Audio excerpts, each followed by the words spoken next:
الحمد لله القائل يا أيها الناس قد جاءتكم موعظة من ربكم وشفاء لما في الصدور وهدى ورحمة للمؤمنين أشهد أن لا إله إلا الله وحده لا شريك له وأشهد أن محمدًا عبده ورسوله اللهم صل وسلم على سيدنا محمد وعلى آله وصحبه أجمعين أما بعد فيا أيها المسلمون اتقوا الله أوصيكم وإياي بتقوى الله فقد فاز المتقون قال الله تعالى يا أيها الذين آمنوا اتقوا الله حق تقاته ولا تموتن إلا وأنتم مسلمون. Muslimin yang dirahmati Allah Subhanahu wa taala, saya mengingatkan diri saya dan mengajak tuan-tuan sekalian agar sentiasa berusaha meningkatkan ketakwaan dan keimanan kita kepada Allah Subhanahu wa taala serta patuh melaksanakan sunnah Rasulullah sallallahu alaihi wasallam. Mudah-mudahan kehidupan kita di dunia dan di akhirat sentiasa dirahmati serta dipelihara oleh Allah Subhanahu wa taala, insya-Allah. Pada hari yang berbahagia ini, marilah kita bermuhasabah diri dengan mengambil iktibar daripada khutbah yang bertajuk Hati-hati dengan hati. Hadirin sidang Jumaat yang beriman, setiap anggota tubuh badan manusia ini diciptakan dengan fungsinya masing-masing.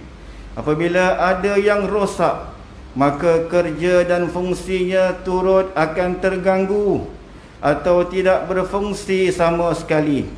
Termasuklah juga apabila seseorang itu diserang penyakit hati. Apabila hati telah dijangkiti penyakit, maka jauhlah orang itu dari Allah Subhanahu wa taala, kerana hati tersebut tidak dapat menjalankan fungsi kerjanya dengan baik.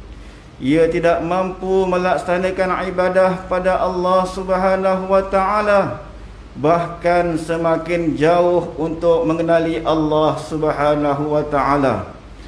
Allah Subhanahu wa taala telah mengingatkan kita dengan firman-Nya dalam surah Yunus ayat 57 yang bermaksud, wahai umat manusia, sesungguhnya telah datang kepada kamu Al-Quran yang menjadi nasihat pengajaran dari Tuhan kamu dan yang akan menjadi penawar bagi penyakit-penyakit batin yang ada di dalam dada kamu, dan juga menjadi hidayah petunjuk untuk keselamatan serta membawa rahmat bagi orang-orang yang beriman.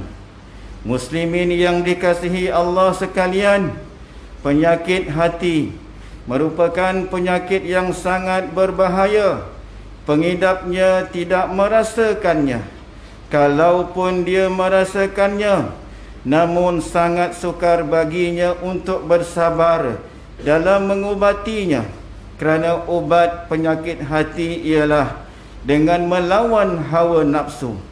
Sebagaimana hadis daripada Nu'man bin Bashir radhiyallahu anhu, bahawa Rasulullah sallallahu alaihi wasallam bersabda, ala wa inna fil jasadi mudghah idza salahat salahal jasadu kulluh wa idza fasadat fasadal jasadu kulluh ala wahiyal qalb. Bahawasanya ada di dalam tubuh itu segumpal daging. Jika daging tersebut baik, maka baiklah seluruh tubuh itu, dan jika ianya rosak, maka serosaklah seluruh tubuh itu.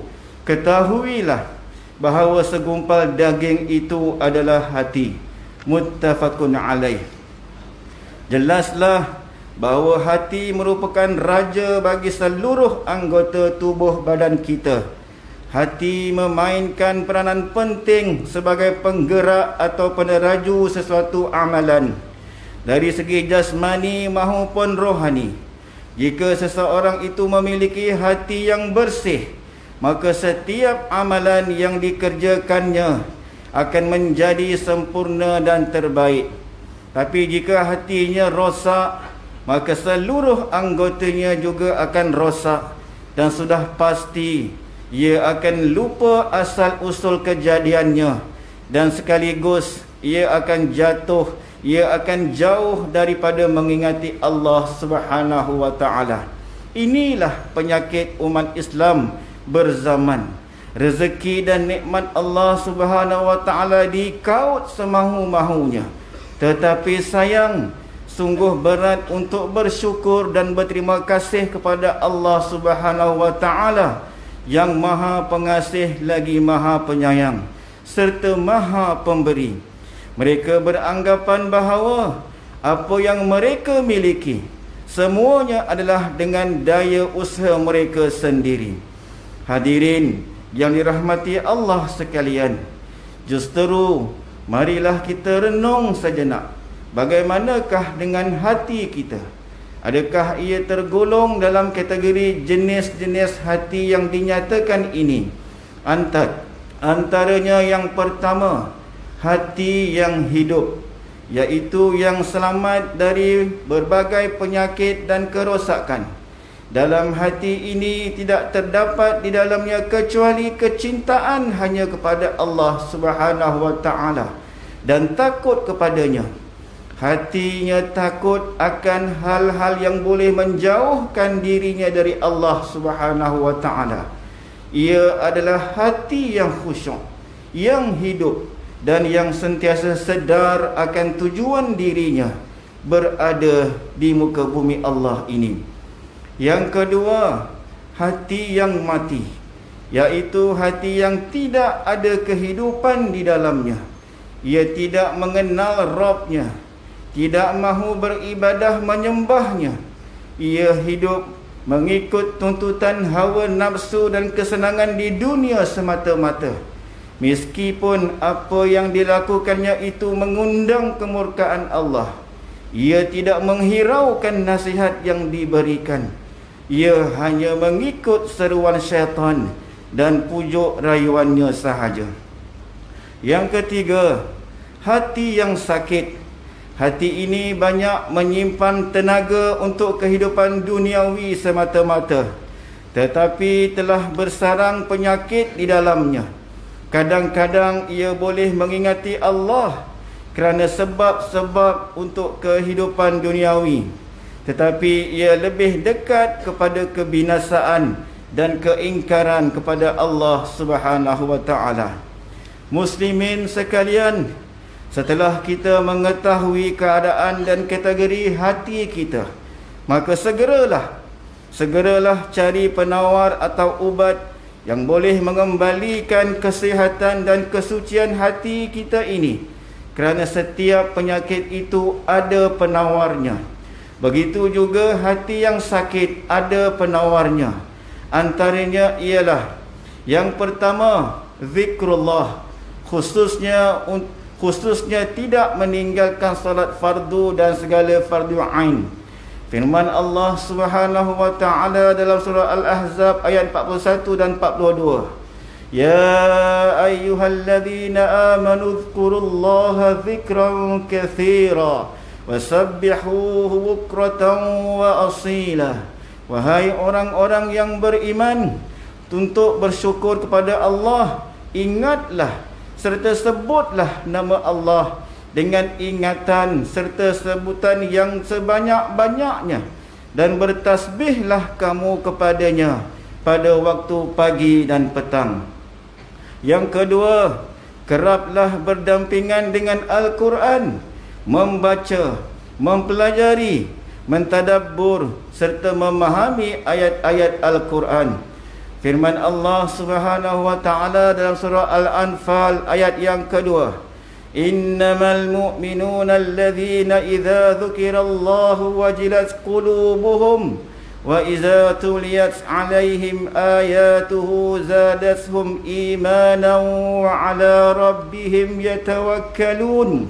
Sesungguhnya orang-orang yang beriman itu yang sempurna imannya ialah mereka yang apabila disebut nama Allah dan sifat-sifatnya gemetar hati mereka, dan apabila dibacakan kepada mereka ayat-ayatnya menjadikan mereka bertambah iman kepada Tuhan mereka, jualah mereka berserah. Yang ketiga, banyakkan mengingati mati dengan banyak bersyukur serta sentiasa bertaubat atas segala dosa dan kesalahan yang dilakukan. Firman Allah Subhanahu wa taala dalam surah Al-A'raf ayat 34, "Walikulli ummatin ajal, fa idza jaa ajaluhum la yastakhiruna sa'atan wa la yastaqdimun." Dan bagi tiap-tiap umat itu akan menemui ajal, yakni kematian. Maka apabila datang ajalnya, tidak diperlambatkan walaupun sesaat, dan tidak pula dipercepatkan walaupun sesaat. Hadirin sekalian, bagi mengakhiri khutbah ini, marilah sama-sama kita mengambil pengajaran dan penghayatannya sebagai pedoman kita. Antaranya yang pertama, umat Islam hendaklah sentiasa menjaga hati kita daripada segala penyakit hati yang boleh menyebabkan kita jauh daripada Allah Subhanahu wa taala dan meninggalkan tanggungjawab ibadah kepadanya.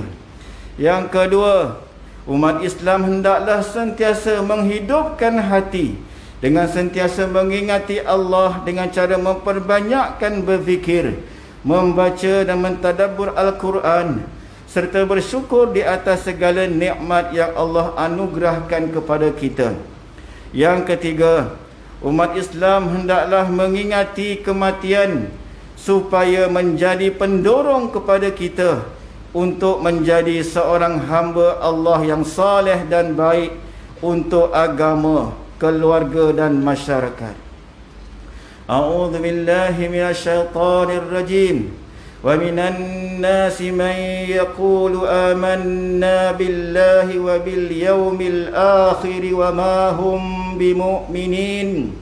يخادعون الله والذين آمنوا وما يخدعون إلا أنفسهم وما يشعرون في قلوبهم مرض فزادهم الله مرضا ولهم عذاب أليم بما كانوا يكذبون. Dan di antara manusia ada yang berkata, kami telah beriman kepada Allah dan kepada hari akhirat, padahal mereka sebenarnya tidak beriman. Mereka hendak memperdayakan Allah dan orang-orang yang beriman, padahal mereka hanya memperdaya dirinya sendiri, sedang mereka tidak menyedarinya. Dalam hati mereka, yakni golongan yang munafik itu, terdapat penyakit syak dan hasad dengki, maka Allah tambahkan lagi penyakit itu kepada mereka, dan mereka pula akan beroleh azab seksa yang tidak terperi sakitnya dengan sebab mereka berdusta dan mendustakan kebenaran. Surah Al-Baqarah ayat 8 hingga 10. Barakallahu li wa lakum fil Qur'anil azim. ونفعني وإياكم بما فيه من الآيات والذكر الحكيم وتقبل مني ومنكم تلاوته إنه هو السميع العليم.